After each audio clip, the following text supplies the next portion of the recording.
براہ راست آپ کے لیے چلیں گے کراچی، جہاں پر وزیر اعظم عمران خان خطاب کر رہے ہیں۔ سود دینے پہ آدھا پاکستان کا ٹیکس چلا گیا، تو ایک ملک ٹیکس بھی سب سے کم دے اور یہ پھر قرضوں کا پہاڑ بھی چڑھ جائے اور اس کے اوپر سود بھی اتنا زیادہ ہو، تو جب تک کہ ملک اب اپنے آپ کو تبدیل نہیں کرتا ہم آگے مزید ڈوبتے جائیں گے۔ اس کو کہتے ہیں ڈیٹ ٹریپ۔ ڈیٹ ٹریپ کا مطلب ہوتا ہے جب آپ قرضے لیتے ہیں قرضوں کے اوپر سود دینے کے لیے، تو اس سے نکلنے کے لیے صرف طریقہ ایک ہے کہ ہم اپنی بزنس کمیونٹی کو ساتھ ملائیں، پاکستان میں انڈسٹریلائزیشن شروع کریں جو کہ پیچھے چلی گئی ہے۔ دنیا میں یہ سارے برے صغیر میں ملک انڈسٹریلائز ہوتے گئے ہیں، ہمارے ملک میں ڈیس انڈسٹریلائز ہوتا گیا ہے، ہماری ایکسپورٹس بڑھنے کی بجائے نیچے چلی گئی ہے، اور اس کی وجہ یہ ہے، بڑی وجہ ہیں گورنمنٹ پالیسیز ہیں، مس مینجمنٹ ہے، کرپشن ہے۔ تو جو کوشش اب یہ ہو رہی ہے کہ بزنس کمیونٹی کے ساتھ مل کے ان مشکل حالات میں بزنس کمیونٹی کو ہم کیسے ان کی مدد کریں، ان کو فیسیلیٹیٹ کریں کہ وہ کیسے اپنی بزنس آگے بڑھا سکتے ہیں۔ تو یہ مقصد تھا۔ تو پہلے میں یہ واضح کر دوں مقصد کیا تھا۔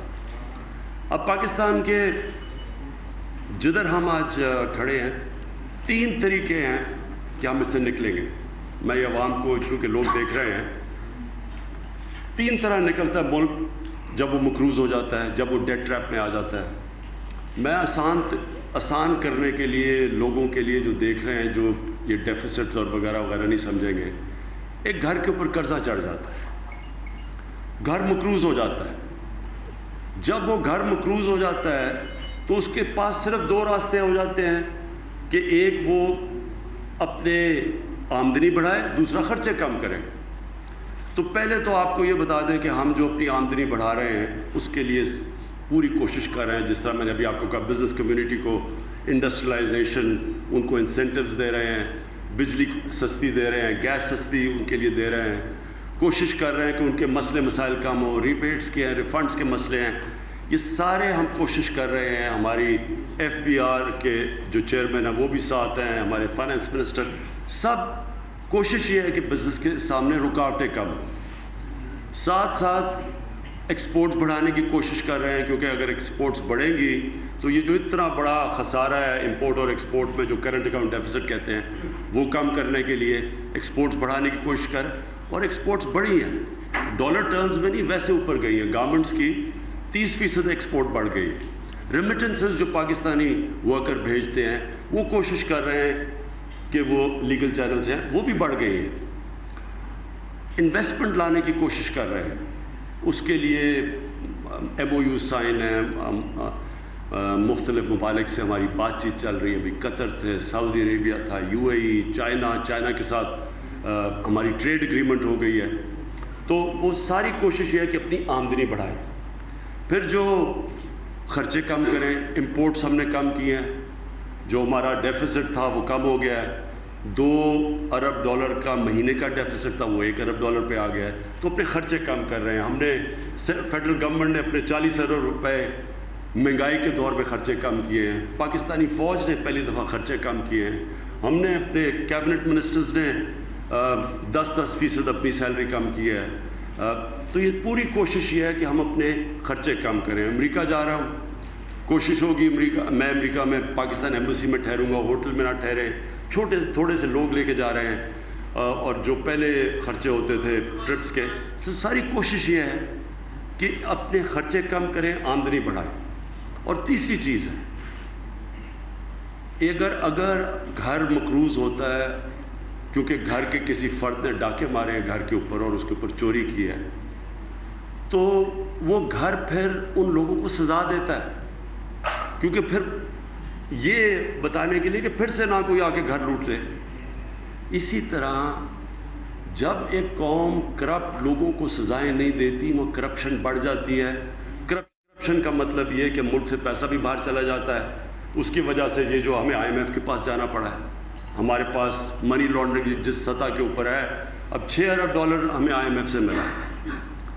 اور یہاں جو منی لانڈرنگ ہے وہ اندازہ لگایا جاتا ہے 10 سے 12 ارب ڈالر کی منی لانڈرنگ ہے.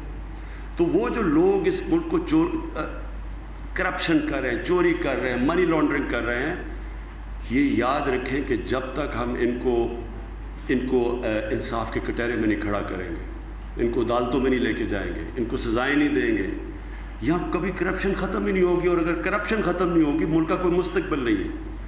لوگ مجھے کہتے ہیں کہ جی دیکھیں آپ آگے کا سوچیں, نہ پچھلی بات کریں کہ جن لوگوں نے چوری کی ہے. چائنا نے جو دنیا کی سب سے تیز بڑھتی ہوئی آج اکانومی ہے, چائنا نے ان کے جو پریزیڈنٹ شی جن پنگ, انہوں نے پچھلے 5 سال میں 450 وزیر لیول کے لوگوں کو جیل میں ڈالا ہے کرپشن پہ. ہزاروں انہوں نے ان لوگوں کو جیلوں میں ڈالا ہے جو بیوروکریٹس ہیں. تو چائنا جو دنیا کا سب سے تیزی سے ترقی کر رہا ہے ملک, اگر وہ کرپشن پہ ہاتھ ڈال رہا ہے تو کوئی وجہ ہوگی, کیونکہ ان کو پتہ ہے کہ کرپشن ایک رکاوٹ ہے ایک ملک کے آگے بڑھنے میں. ہماری جس سطح کی کرپشن ہے, اس کرپشن میں یہ ملک آگے نہیں بڑھ سکتا. اس لیے جو لوگ کہتے ہیں کہ جی چھوڑ دیں جی کرپشن, یہ جو آپ ہاتھ ڈال رہے ہیں, یہ جو آپ ٹیکس کی چوری کے اوپر جا رہے ہیں, اور آپ یہ جو بڑے بڑے یہ جو سیاستدانوں جنہوں نے اس ملک کے اوپر 6,000 ارب سے 30,000 ارب پہ قرضہ پہنچایا ہے, اس پیچھے نہ مڑ کے دیکھیں, یہ ملک سے غداری کر رہے ہیں. اگر ان لوگوں کا ہم احتساب نہیں کریں گے, یہ یاد رکھیں, یہ لوگ کبھی ملک کو آگے نہیں بڑھنے دیں گے. اور اس لیے آخر میں یہ کہنا چاہتا ہوں کہ جو مرضی یہ لوگ کریں گے, یہ پہلے دن سے ہمیں بلیک میل کر رہے ہیں, پہلے دن سے یہ افراتفری انہوں نے ملک میں پھنسائی ہوئی ہے کہ سارے ملک میں کہ جی ملک آگے نہیں چل رہا, گورنمنٹ گرا دو. یہ سارا ان کا مقصد ایک ہے. یہ 3 الفاظ میرے منہ سے سننا چاہتے ہیں, NRO. یہ سننا چاہتے ہیں گورنمنٹ بھی بڑی زبردست ہو جائے گی, ترقی بھی ہو جائے گی ملک میں, صرف اگر میں ان کو یہ 3 لفظ کہہ دوں. اور میں یہ کبھی 3 لفظ اس لیے نہیں کہوں گا, ایک تو میں اللہ کو جواب دوں, دوسرا میں اس قوم سے غداری کروں گا. اگر ہم اس وقت اس ملک میں احتساب کر گئے طاقتور کا, یہ ملک ہمیشہ کے لیے بدل جائے گا. اگر ہم نے جنرل مشرف کی طرح ان دونوں بڑی جماعت جب یہ پکڑے گئے تھے کرپشن میں, ان کو NRO دیا, اس کی وجہ سے آج 30,000 ارب روپیہ قرضہ چڑھا ہوا ہے ملک پہ, اور آدھا جو ہمارا ٹیکس کا پیسہ اکٹھا ہوتا ہے, آدھا جا رہا ہے ان کے لیے ہوئے قرضوں کی قسطوں پہ. اس لیے آج ہم اس مشکل حالات میں, اس لیے آج آپ دیکھ رہے ہیں لوگ کہہ رہے ہیں جی مہنگائی ہو گئی, لوگ کہہ رہے ہیں کہ جی دیکھیں وہ ہماری اکانومی نہیں چل رہی.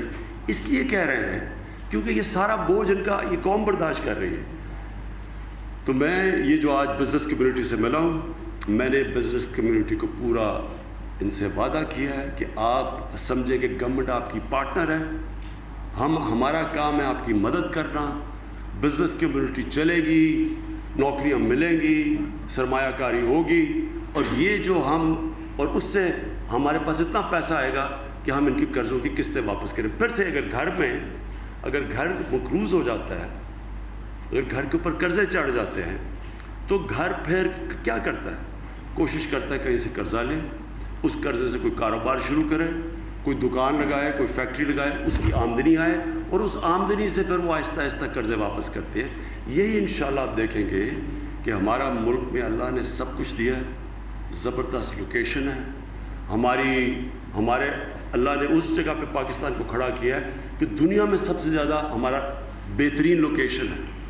چائنا اتنی بڑی مارکیٹ ہے ایک طرف, دوسری طرف ہمارے پاس سارے وہ ملک ہیں جن کے پاس انرجی ریزروز ہیں, پھر ہمارے پاس گوادر ہے جو کہ سارا سینٹرل ایشیا سے لوگ گوادر کو استعمال کرنا چاہتے ہیں. یعنی ہم ادھر آج بیٹھے ہوئے ہیں, ہم نے جس وقت اپنا نظام ٹھیک کر لیا, جو ہم کوشش کر رہے ہیں اب ٹھیک کرنے کی, جس وقت ہم نے وہ اصلاحات کر لی جو اب ہم کر رہے ہیں, جو ہم نے ٹیکس کے اندر یہ جو ٹیکس سسٹم کو ٹھیک کرنے کی کوشش کر رہے ہیں, اور وہ میں نے شبر زیدی کے ساتھ خود ذمہ داری لی ہے.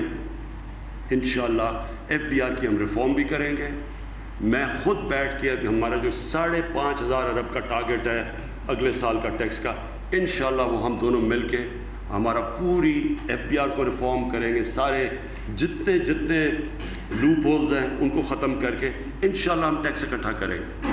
صرف آخری میری چیز یہ ہے کہ کئی ہماری تاجر کمیونٹی میں لوگ ہیں جو کہتے ہیں جی ہم ٹیکس نیٹ میں نہیں آنا چاہتے. میرا ان سارے لوگوں کو صرف ایک پیغام ہے.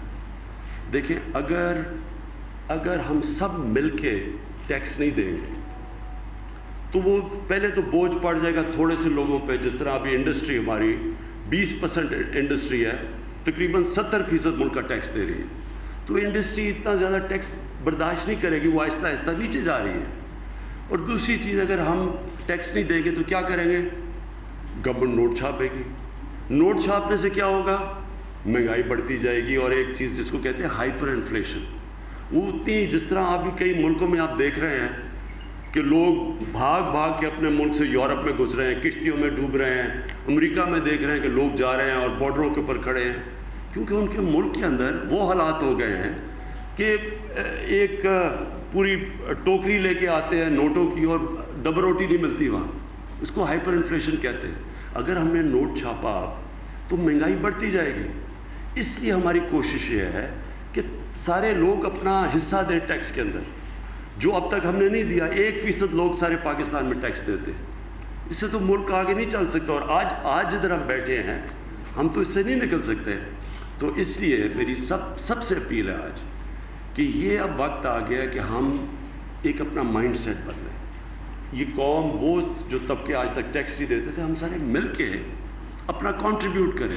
اور جب ہم کنٹریبیوٹ کریں گے تو 21 کروڑ آبادی تھوڑا تھوڑا بھی ٹیکس دے گی, بہت ٹیکس اکٹھا ہو جائے گا. یہ کچھ بھی نہیں ہے ہمارے ملک میں, یہ جو 5,500 یہ کچھ بھی نہیں ہے ٹیکس.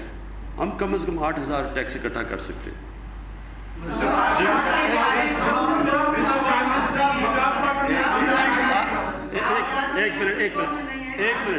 ایک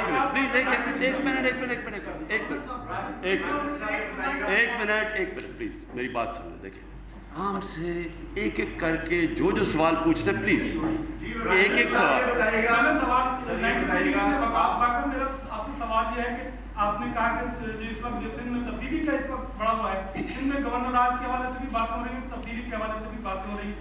دوسرا, آصف علی زرداری صاحب کہتے ہیں کہ 3-4 ماہ میں حکومت جانے والی ہے, تو کیا آپ کو اپنی حکومت کے حوالے سے کوئی خطرات محسوس ہو رہے ہیں؟ پہلے تو میں کوئی ہمارا یہ گورنر راج لگانے کا تو کوئی کبھی نہ کسی نے بات کی ہے, نہ کسی کوئی کنسیڈریشن ہے. اور یہ حکومت انشاءاللہ وہ اس لیے کہ یہ وہ حکومت پاکستان کی قوم جانتی ہے کہ یہ پہلی حکومت آئی ہے, کوئی عمران خان کی بزنس نہیں ہے, عمران خان کے کوئی باہر بینک اکاؤنٹ نہیں ہے, میرے کوئی باہر وہاں اربوں روپے کی پراپرٹیز نہیں ہیں. میری جس طرح پچھلی حکومت میں آپ سوچیں کہ ملک کا پریزیڈنٹ آصف زرداری 40 اس نے دورے کیے دبئی کے. وہ کیا کرنے جا رہا تھا دبئی؟ ادھر سے دوسرا وہ جو پرائم منسٹر ہے اس نے اپنے 5 سال میں 20 پرائیویٹ دورے کیے لنڈن کے, کیونکہ ان کے باہر وہاں اثاثے ہیں, ان کے بینک اکاؤنٹس ہیں, ان کے بڑے بڑے محلات ہیں. لوگ جانتے ہیں کہ عمران خان کا جینا مرنا پاکستان میں, میرا ادھر اس ملک میں جینا مرنا ہے, میرا کوئی روپیہ باہر نہیں پڑا. اس لیے لوگ یہ جانتے ہیں کہ میں یہ جو بھی کر رہا ہوں اپنے ملک کے لیے کر رہا ہوں, اس لیے لوگ میرے ساتھ کھڑے ہیں. جی آپ بتائیے کہ بار بار آپ کہتے ہیں کہ جنہوں نے قومی خزانہ لوٹا ہے سابق حکمرانوں نے, جس نے بھی وہ پیسے واپس کر دیں, تو کیا اب تو نیشنل لیول کی لیڈرشپ جیلوں میں چلی گئی ہے, تو کیا کوئی رضامندی ظاہر کی ہے کسی نے اب تک, یا کوئی پیغام نیب کو یا کسی اور طریقے سے گورنمنٹ کو پہنچایا ہے کہ وہ پیسے واپس کرنا چاہتے ہیں؟ کوئی کامیابی؟ دیکھیں, میں آپ کو بات کروں, آپ سوال تو میرے سے یہ پوچھیں کہ یہ حکومت جب ہماری پاور میں آئی پہلے دن سے ان لوگوں نے مجھے تقریر بھی نہیں کرنے دی اسمبلی میں. میں نے ان کا کیا بگاڑا تھا؟ انہوں نے پہلے دن سے اسمبلی نہیں چلنے دی, پہلے دن سے یہ سارے اکٹھے ہو گئے حکومت گرا دو. ہر دوسرے دن میٹنگز ہوتی ہیں. وہ جو سارے کرپشن کے کیسز ہیں آج ان دونوں پارٹیز کی لیڈرشپ, زرداری اور نواز شریف کے اوپر, یہ دونوں نے ایک دوسرے نے ایک پہ بنائے ہوئے ہیں. انہوں نے 90 کی دہائی میں انہوں نے ایک دوسرے کے اوپر کیسز بنائے اور دونوں نے کہا کہ گورنمنٹ کرپٹ ہے. زرداری کو جیل میں نواز شریف نے ڈالا تھا کرپشن کے اوپر. پھر ان دونوں نے NRO لیا مشرف سے, انہوں نے کرپشن کیسز معاف کر دیے. پھر جو 10 سال حکومت کی, انہوں نے ان 10 سالوں کے اندر ایک دوسرے کے اوپر کرپشن کے کیسز بنائے. اپنا نیب کا چیف تھا, کیس بنا کے رکھ لیے کہ نہ تم ہمیں پکڑنا نہ ہم تمہیں پکڑیں گے. اور اسی لیے 6,000 ارب سے اس ملک کا قرضہ گیا 30,000 ارب روپے پہ. مجھے یہ بتا دیں, آج کوئی مجھے سمجھا دے کہ 60 سال میں ایک ملک کا قرضہ ہو 6,000 ارب اور یہ دونوں 10 سال میں اس کو پہنچا دے 30,000 ارب پہ, کس سطح پہ ملک لوٹا گیا ہے. اس لیے پہلے دن سے یہ انہوں نے شور مچا دیا, تقریر نہیں کرنے دی, گورنمنٹ چلی جائے گی, کیونکہ ان کو ڈر لگا ہوا ہے. ان کو پتہ ہے کہ ہر روز ہمیں ان کی چیزیں مل رہی ہیں. آپ جو ان کے متعلق ہمارے پاس اب انکشافات ہر روز ہو رہے ہیں, یہ ڈرے ہوئے ہیں.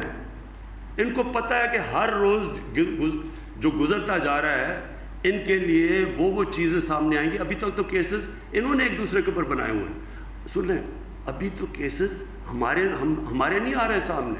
یہ جو کیسز ابھی تک نیب میں ان کے ہیں, یہ ان دونوں پارٹیز نے ایک دوسرے کے خلاف بنائے ہوئے ہیں. انشاءاللہ ایک پہلے بات تو سن رہے ہیں, کوئی جلدی کیا ہے, میں کوئی بھاگا تو نہیں جا رہا. ابھی ان کو جو خوف ہے, یہ جو جمہوریت بچانے کے لیے اکٹھے ہو جاتے ہیں, ہم جمہوریت اور آئین بچا رہے ہیں, یہ صرف اور صرف اپنا چوری لوٹا ہوا جو دولت انہوں نے بنائی ہوئی ہے, اور انہوں نے نہیں, ان کے وزیروں نے بنائی ہوئی ہے. ان کو پتہ ہے کہ ہمیں پتہ چلتا جا رہا ہے, ان کو پتہ ہے کہ ہمیں باہر سے انفارمیشن آ رہی ہے, اس لیے جلدی میں ہے کہ جلدی سے گورنمنٹ گرا دو. وہ فضل الرحمان نے تو خیر کہہ ہی دیا, وہ جو 12th مین ہے اس وقت, اس نے کہہ ہی دیا کہ کیا ہم تب اکٹھے ہوں گے جب ہم سب جیل میں ہوں گے. اصل میں یہ ساروں کو ڈر لگا ہوا ہے, اور یہ ڈر ٹھیک لگا ہوا ہے. یہ اس طرح نہیں اس ملک کا قرضہ گیا 6,000 ارب سے 30,000 ارب پہ. یہ سوچیں کارنامہ ہے کہ 60 سالوں کے اندر 6,000 ارب قرضہ ہوتا ہے اور یہ پہنچا دیتے ہیں 30,000 ارب پہ. یہ کیسے ہوا ہے؟ یہ اس قوم کو لوٹا گیا ہے, اور اس لیے جلدی جلدی اکٹھے ہو رہے ہیں کہ جی ہم جلدی جلدی اکٹھے ہوتا ہے کہ گورنمنٹ گرے, یا بلیک میل ہو, یا عمران خان کے منہ سے صرف NRO یہ سن لیں بس.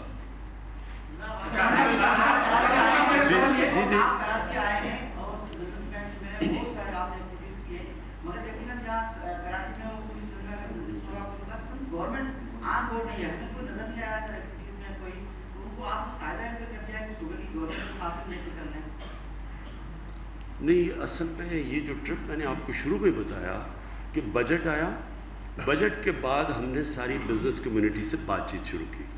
ہم اپنا موقف بتا رہے ہیں ان کو کہ ملک کا اس پہ جو قرضہ ہے, ہمارے پاس کتنے ہاتھ میں چیزیں ہیں جو ہم کر سکتے ہیں آپ کی مدد کرنے کے لیے. بزنس کمیونٹی اپنے ہمیں مشکلات بتا رہی ہے, تاجر بتا رہے ہیں ان کے کیا مشکلات ہیں. کوشش یہ کر رہے ہیں کہ ہم ان کے لیے آسانیاں پیدا کریں. یہ سارا کوشش یہ ہے کیونکہ بزنس چلے گی تو ملک آگے بڑھے گا. یہ اصل میں اور کچھ نہیں تھا. چیمبرز, اسٹاک ایکسچینج, انڈسٹریلسٹ, ان سے آج ملاقاتیں تھیں. جی آپ مسٹر پرائم منسٹر صاحب, آپ نے کہا تھا کہ جب حکمران دیانتدار ہو تو قوم خود بخود ٹیکس دیتی ہے. آپ کو ٹیکس وصولی کے لیے ڈنڈا کیوں اٹھانا پڑ رہا ہے؟ اور دوسرا, آپ کراچی سے الیکٹ ہوئے تھے, کراچی کے 2 بڑے مسائل ہیں, پینے کا پانی, صاف پانی, اور ٹرانسپورٹ کا. آپ نے ڈی سیلینیشن پلانٹ لگانے کا اعلان کیا تھا, وہ کب لگے گا؟ اور گرین لائن منصوبے کا بتا دیں, کراچی کو ٹرانسپورٹ کے مسائل سے کب شہری ہو جاتی؟ 3-4 سوال. پہلا آپ جی دیکھیں میری بات سنیں. جب تک جو بھی قوم ترقی اوپر ہے نا, آج خوشحال ہے, جو بھی قوم خوشحال ہے, ان کی اس پہ دیکھ لیں کہ اس قوم کے اندر کرپشن بالکل ہے نہیں. سوئٹزرلینڈ ہے, اب اسکینڈینیویا ہے, ان سارے ملک کو دیکھ لیں, نیوزی لینڈ ہے, وسائل کی کمی کے باوجود خوشحال ہے. اور جو ملک غربت سے بھرے ہوئے ہیں, ان کی سب سے بڑی مسئلہ ہے کہ ان کے وہاں بھی آصف زرداری اور نواز شریف بیٹھے ہوئے ہیں اوپر. وہ پیسہ ملک کا چوری کر, ایک سن لیں پہلے میری بات, جب آپ پیسہ اپنا ملک کا چوری کر کے باہر بھیج دیتے ہیں, جو ملک کے لیڈر ان کے اوپر کیسز کیا ہیں؟ ہدایبہ پیپر مل، کیا تھا ہدایبہ پیپر مل؟ یہاں سے ہونڈی حوالے سے پیسہ باہر بھجوایا اور ادھر سے جتنا پیسہ ضرورت تھی وہ ریمیٹنس کے نام پہ پاکستان آ گئی۔ وہی یہ جو آصف زرداری کا جو کیس ہے فیک بینک اکاؤنٹس کا، یہ کیا ہے؟ یہ یہاں سے پیسے اکٹھے کیے سندھ کے، وہ یہاں سے ہنڈی والے سے باہر بھجوا دیے اور ادھر سے وہ صرف پیسہ منگوایا جس کی ضرورت ہے۔ وہی شہباز شریف کے بیٹے پکڑے گئے، انہوں نے بھی، وہ کبھی چینی والا تو پتہ نہیں کبھی کوئی پاپڑ والا، ان کے نام سے باہر سے پیسے یہاں سے چوری کر کے پیسہ باہر۔